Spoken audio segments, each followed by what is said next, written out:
Emana in walu makmate tamba moras dengue turdadu susitina ring rua nolo resin tolo to tina ring rua nolo resin lima niang. Dadu sirak ne apresenta husi Ministério Saúde e Seminário Nacional nebe ho tema Orientation Workshop on the National Guidelines for Dengue Clinical Management. Quarta-feira ne e salão novo turismo dele. Vice-ministro do Fortalecimento Institucional Saúde, José dos Reis Magno informa e tina koto caso dengue sai makas no neel de husi workshop idene. Ministério Saúde reorienta profissional saúde sira atu teto dia kliutang konaba ensama kabele ia atenção ba assistência saúde holalais ba comunidade sira.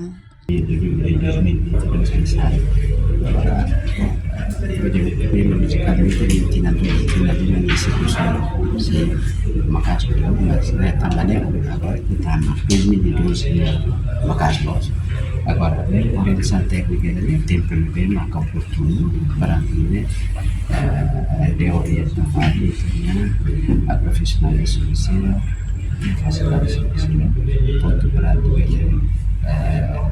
nasa atento dia kita kona mahal maka dan atenção para tuan assistência de saúde maka lalais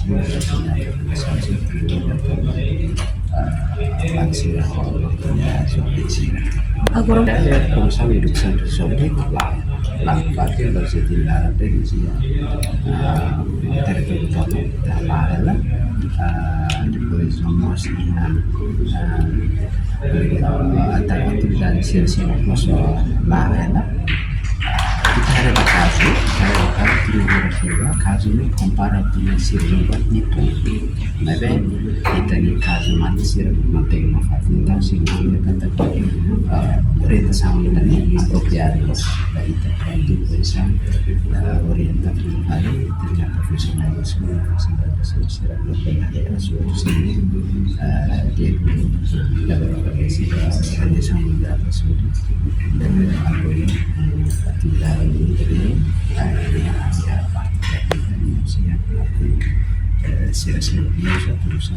Enquanto representante Organização Mundial Saúde e Timor-Leste, Arvin Matur afirma, moras dengue sai na fating ameaça global, nebe maka moço li husi mudança climática, urbanização nebe maka aumenta, no movimento população nebe maka lalais. No OMS continua facilita formação atualização nacional, nebe lidera husi perito importante sira e mundo.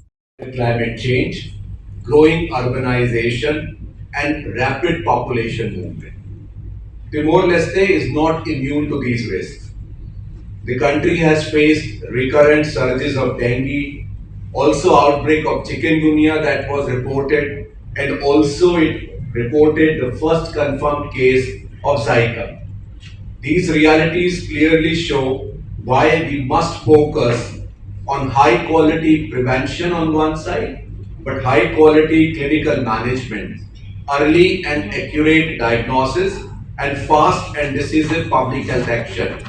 We are very pleased that Ministry of Health is leading that effort together with many partners, particularly focusing on early diagnosis and prevention.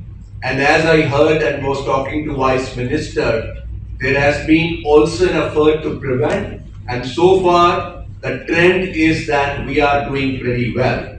But as the DG Primary Healthcare said in her remarks, that is still there could be situation where the cases are referred to HNGB, and it becomes imperative that all the clinicians at every level are fully sensitized how to manage these dengue cases as well. Nudar parceiro nebe confiável, o OMS na fating ia compromisso tomak, atu fornece o apoio técnico, o qualidade asba Ministério Saúde, o de buka visão ba nação ida livre, husi mora sirak nebe hada etu si vetor sira. Li husi ligação sistema dengue o malaria, Timor-Leste bele hametim vigilância, ha menos duplicação no prepara dia kliutang, ba ameaça fong no ameaça emergente sira. Reportagem Melda Fátima, Televisão Timor-Post. Janela Informação ba Emogoto. Atua tem informação atual dia Clio, Kita haluha, hane yang botão subscribe, like, halo comentário no Fahe Tutang ba media sosial hotu.